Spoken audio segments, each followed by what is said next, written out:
E foi foi muito emocionante, assim, porque eu já estava acostumada, eu estava no processo de edição, já tinha visto 1000 vezes aquilo, então já era uma coisa tipo, o que você achou da narrativa? Eu já estava num lugar meio a diretora de cinema e não a mulher imutada ali, né? E quando acabou o filme, ele estava chorando de uma forma que eu vi poucas vezes ele chorar. E a gente conseguiu, foi estranho, porque quem não viu o filme tem um momento, a minha separação faz parte da narrativa, porque separações fazem parte da narrativa de casais que passam por aborto e perdas gestacionais. Se aumenta muito o número de divórcios, né, porque se abre um fosso que muitas vezes o casal não consegue ultrapassar aquilo. Então eu falo, né, sobre essa separação no filme, e quando terminou ele falou, nossa, a primeira vez que eu te vejo falando sobre a nossa separação. E aí a gente até riu, eu falei direitinho, né, e aí a gente concordou sobre a narrativa, que era por aquilo mesmo. E ele falou, é a primeira vez que eu vejo outros homens que passaram por essa situação falando, e eu me senti muito acolhido. E a gente conseguiu falar sobre assuntos, né, eu acho que o cinema, a literatura tem esse poder de criar empatia e de criar um ambiente de diálogo, né? Então a gente conseguiu aprofundar em questões nossas, assim, foi muito poderoso. E por ver a reação dele chorando muito, eu falei, eu não posso colocar essas pessoas que estão na tela para assistir o filme no meio de uma plateia, no meio de um festival, e elas terminarem desse jeito, todo mundo olhar para elas dessa forma.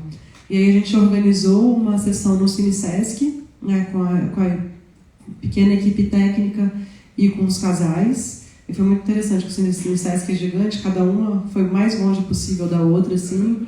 E quando acabou, elas tinham acabado de se conhecer ali, né, no hall, estava todo mundo meio tímido, acabou o filme, subiu os créditos, ninguém se mexeu, acendeu as luzes, ninguém se mexeu. Aos poucos foi todo mundo indo para o corredor. E aí, de repente, eu vejo o movimento de uma começar a acolher a outra, uma que a pressão baixou, e aí sentou, e a outra fazendo cafuné. E aí a gente saímos todas juntas para conversar, e foi um momento de... Eu lembro que nesse dia 3 me abraçaram e falaram, queria te agradecer por fazer... Foram frases meio parecidas, assim, transformar o momento mais triste da minha vida em uma coisa tão bonita. E aí, na estreia do filme, que foi No É Tudo Verdade, então estava uma sessão muito lotada, e eu nunca estive tão empanicada, porque eu pensei, gente, eu estou cristalizando meu trauma numa tela, e meu trauma vai virar imagem na cabeça, eu imagino que você conheça bem essa sensação. Vai virar, todo mundo vai, agora a imagem de eu chorando na ducha, no trabalho de parto, vai fazer parte da memória de todas as pessoas que estão nessa sala. Eu fiquei muito empanicada e eu me senti acolhida porque eu não estava sozinha transformando a minha história em memória coletiva, estavam todas. E quando a sessão acabou, eu tinha sentado assim na primeira fileira junto com a produtora, e estavam todas as mulheres lá, sei lá, a Alana, que mora em João Pessoa, eles compraram passagem como presente de aniversário, a Isabela e o Danilo, que são de Uberlândia, fretaram uma van e foi com a avó, com a filha, com a irmã, com a tia, foi tipo todo mundo assistir, foi um movimento realmente familiar, assim, de todo mundo querer estar ali. E quando o filme acabou, a sensação que eu tive é que se armou um cortejo funerário. Então eu comecei, quando eu fui andando assim pelo corredor, eu comecei a receber todos os abraços que eu não tinha recebido, porque meu filho virou lixo hospitalar, né? E porque era pandemia e porque eu não recebia aqueles abraços. E eu vi que todas nós estávamos recebendo esses abraços dos funerais que a gente não teve.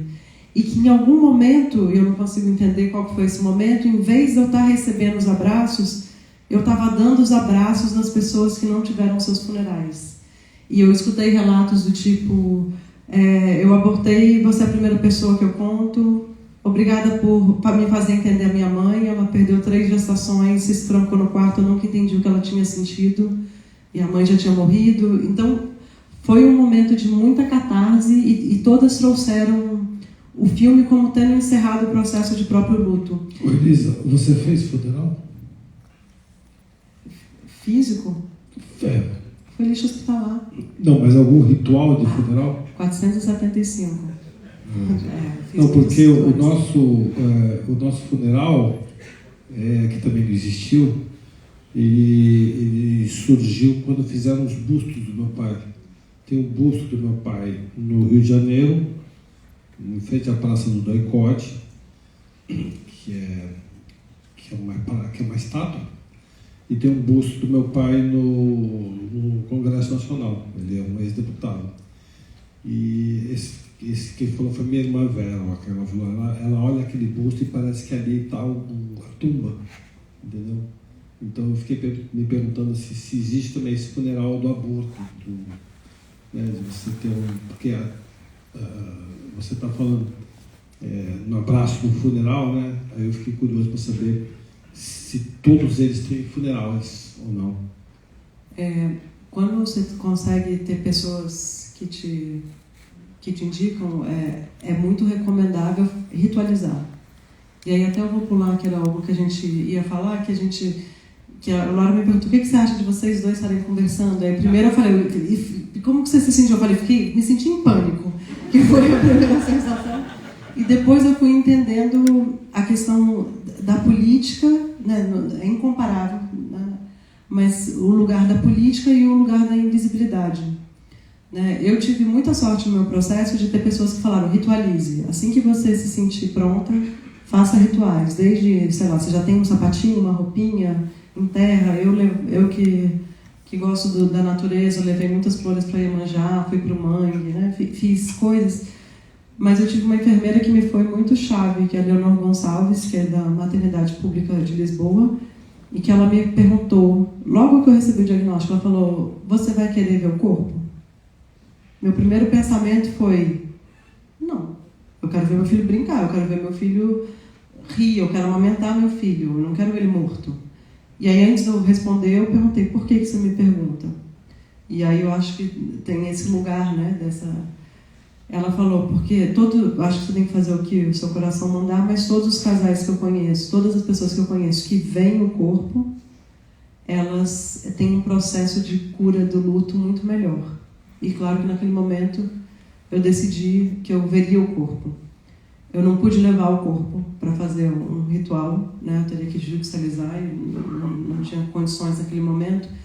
E isso foi um dos maiores debates durante a edição do filme, que era deixar ou não deixar a foto do corpo.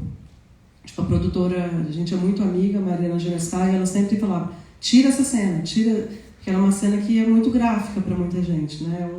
É um feto numa mão.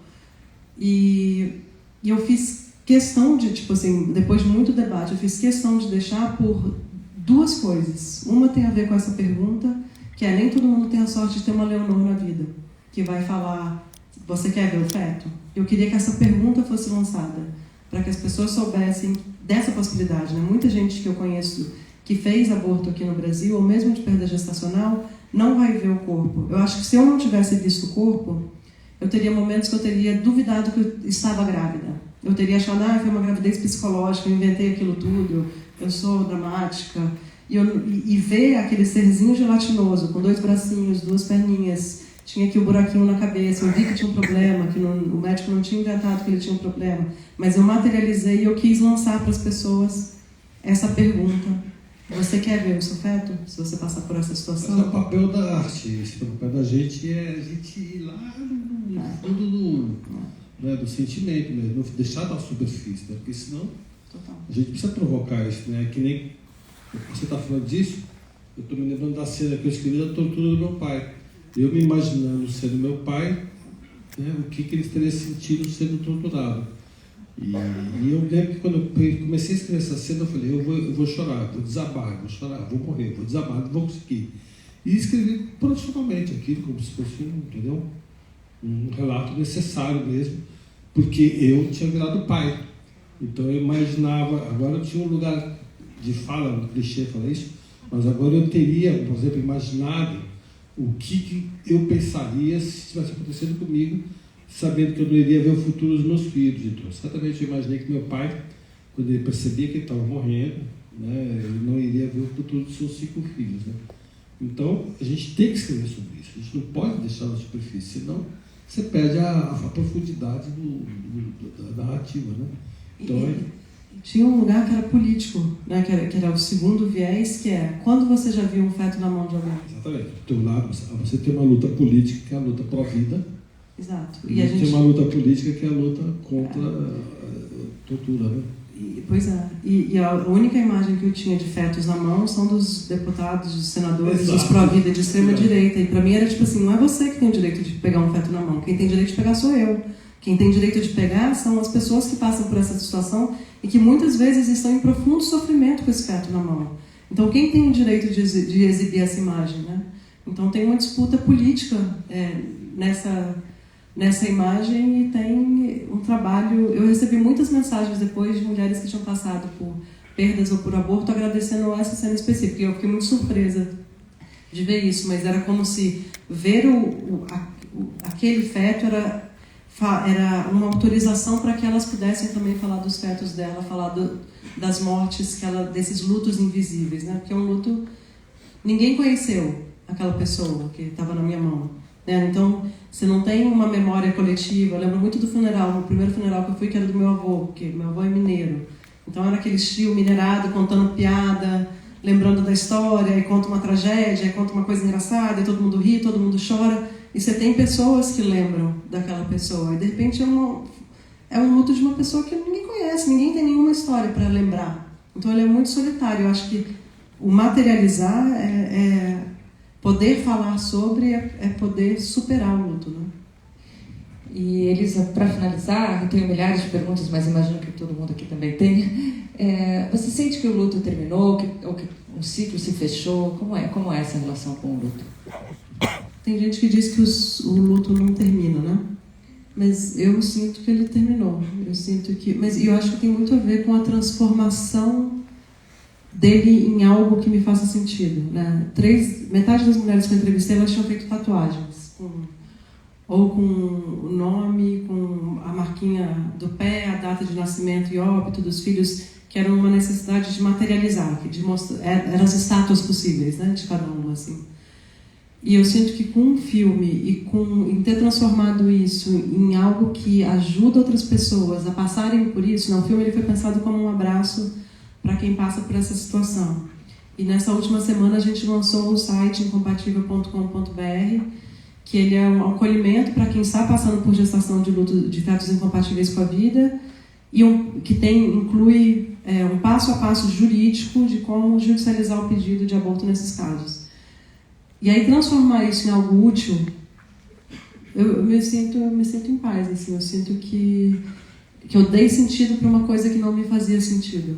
E, não sei, eu tenho um sentimento de muita paz com isso. E você, Marcelo? Depende. Eu acho que às vezes sim, às vezes não. Acho que é cíclico. Inclusive até o luto pela perda do meu corpo também. Não sei se eu lembro que quando eu fiz o roteiro da abertura da Paralimpíada, foi um processo demorado, um ano. Eu, Vicky Muniz, Fred Gelli, Fernando Berez e Nela Thomas fizemos a abertura da Olimpíada, da Paralimpíada. E aí eu lembro que nas primeiras reuniões alguém falava, que é superação? Não. Superação? Eu falei, chega desse termo, chega. Primeiro como clichê a superação, segundo que eu não superei porra nenhuma. É uma bosta ser cadeirante, entendeu? Eu preferia não ser. É uma bosta que você passou, é uma bosta que eu passei. Entendeu? Então vamos parar com isso. A gente passou, a gente escreveu, a gente fez disso cultura, mas a gente sofre e a gente vai viver. Mas não vem falar que a gente superou, que tu superou porra nenhuma. Desculpe a expressão. Mas então eu acho que é um pouco variado. E é muito interessante, eu acho fantástico, eu queria até agradecer ao povo brasileiro, às pessoas do Brasil, aos canadenses também, aos chineses. Porque eles sabem que o filme é difícil, que o filme é dolorido e vão assistir. Né? Eles sabem que o tema do seu documentário é dolorido, mas vão assistir. Eles não vão assistir tanto assim, não.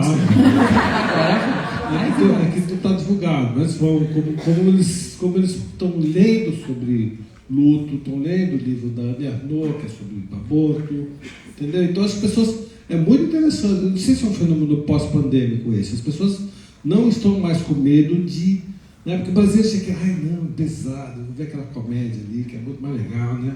Tata Werneck, mas não, acho que as pessoas estão querendo enfrentar mesmo a dor, né, e discutir, porque as pessoas estão precisamos de elementos para entender o que está acontecendo com o mundo, que está tudo muito confuso, né?